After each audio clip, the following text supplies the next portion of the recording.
Okay, so for those of you who have watched my prior videos, you know that I originated mortgage loans for 18 years, and I had one loan that completely died in underwriting. And today I'm going to tell you about the one loan where I had to make a counter offer to the borrower, so-called switch up the borrower, something that a term that I'd never heard before I got into the mortgage business, in terms of lying to the customer, basically switching them up, promising them one loan, and then ending up delivering them another loan.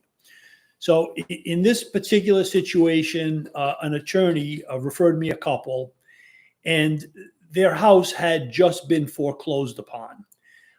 And now they were trying to find a way to buy it back from the individual who had bought their house at the foreclosure auction. And so the couple came in, met with me. We never actually got to the very bottom of the story as to what happened, but we do know, or did know, that the husband worked two full-time jobs. The wife worked a part-time job and took care of the house and the children. And at all times, when they fell behind, all the way through to when the house was lost at auction, there was plenty of money in the bank. Now, why the payments didn't get made is what I never found out. But at all times, the money was there to make the payment. So I found the lender that had a 10% down program on a purchase, 1 day out of foreclosure, needed a minimum at the time of a 600 credit score. So these folks met that criteria. And the person who had bought the house at auction, the way the husband found out was that man knocked on the door, not sure exactly when, if it was on a Saturday or a Sunday morning, and said, "Hey, hi there, I just bought your house at auction this week."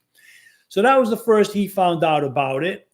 And the buyer was willing to make a deal to sell the house back for less than it was worth, more than he paid, but less than it was worth. So there was not going to be any problem with the value being pushed or pumped like it was sometimes back in the old days, when the loan officer could work directly with the appraiser. So I had brought in the AE, very good AE. I'm still on good terms with the AE, although after this loan, I canceled my agreement with the AE's company. And they gave me a pre-approval based on the credit report, the 1003, et cetera. And in addition to the criteria of the 90 LTV and the minimum credit score, and of course the DTI was well in line, because the husband made plenty of money. They probably had enough in the bank to put 50% down. There was one more criteria. There had to be what they called a qualified credit line, which was an open and active account. So what they had just closed the J.C. Penney account that had been paid perfectly for a long time. And then they had another collection account. So I said to the AE, well, how about if I have them go in, contact the collection account? It was only like $250, and reactivate that account and make a payment. And then I'm not sure if we did a rapid rescore or updated the credit, and then there'd be an open and active account. And the AE said, that's fine, that'll work. So that's what we did. We packaged the loan, we sent it in, and the lender came back and said, well, that's not an open and active account. That's a collection account that's now paying. So instead of trying to work with me, possibly we could have reopened that J.C. Penney account because it had been closed for less than a month and it had a lengthy good payment history. The manager of the lender, was like a lot of the ones. They have a very dismissive attitude towards mortgage brokers. Uh, they may act nice to you. They may say nice things to your face, especially if you send them a lot of business. But every chance that they get, if they got a chance to show you who's the boss, that's what they like to do. And this guy was particularly bad in that regard. So I ended up now, I had to go out to other lenders, and I did find a lender that would do it for 20% down, which they had, and the loan closed. My income on the loan was $6,200, I believe, or $6,300. And I told the attorney after the fact that I was going to give the borrower back all my commission. And the lawyer said, no, don't do that. You worked your butt off on this. I said, no, I told him what I could do, and I couldn't do it. And so I don't think it's right that I get paid. And he said that he really appreciated that. And so afterwards, the borrower came in and I gave him the $6,200 back after the closing.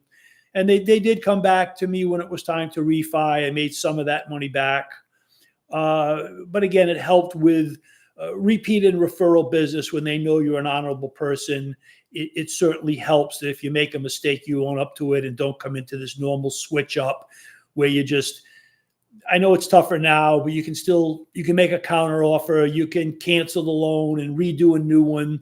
And again, more back in the day, it was just send the borrower to the closing table. And this is how attorneys built their big closing practices. They would sell the borrower whatever appeared at the closing table.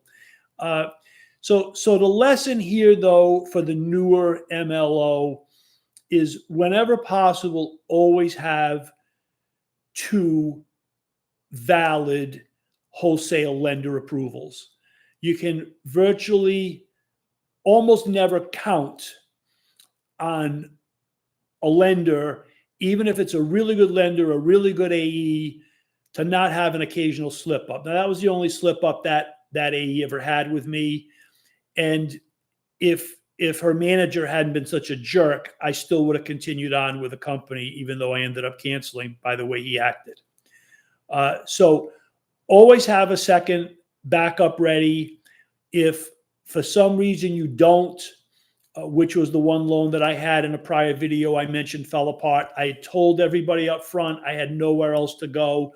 On this one, I was too trusting, even though the AE was really good, too trusting that they would keep their word. Instead of saying, look, let's find a way to get this done. Let's see if we can get that JCPenney account back open. Let's go ahead and make this loan. This person has tons of money in reserve. The DTI is low. The appraisal's really good. I mean, the comps were like right on top of the property, and they were buying below market value. The person who bought it at auction was giving them a good deal. So it was clearly what they were paying. The house was worth more of that. So instead of finding a way to make that work and then coming back to me and the AE and say, look, going forward, we want to make it clear this account's going to be open and active. You can't have a collection account and then make it active. So again, have the second look always, or the second backup offer. So this example is one of hundreds that I teach in my class at TheComplete1003.com. You get one-on-one meetings with me. You learn how to have almost every loan that you submit to underwriting close on the terms that you disclose to the borrower. You learn how to find a way to make the loan if there's a way to make it. Again, I went 18 years. The only loan that ever got done that I said couldn't get done was one of these where a large bank had to make some special accommodations in minority neighborhoods, basically giving loans to people that didn't qualify based on some redlining they had done. It was fine that that's what they had to do, but that's the only loan that ever got closed that I said couldn't get done. And then there was the one that I had not closed, and then this one, that was it for 18 years. So you can reach me at Alan, ALAN, at TheComplete1003.com if you'd like to take a look at the solution I have, or I already mentioned the website. And it's a tough market out there. for those of you that are going to start new. I'll do everything I can to help you succeed.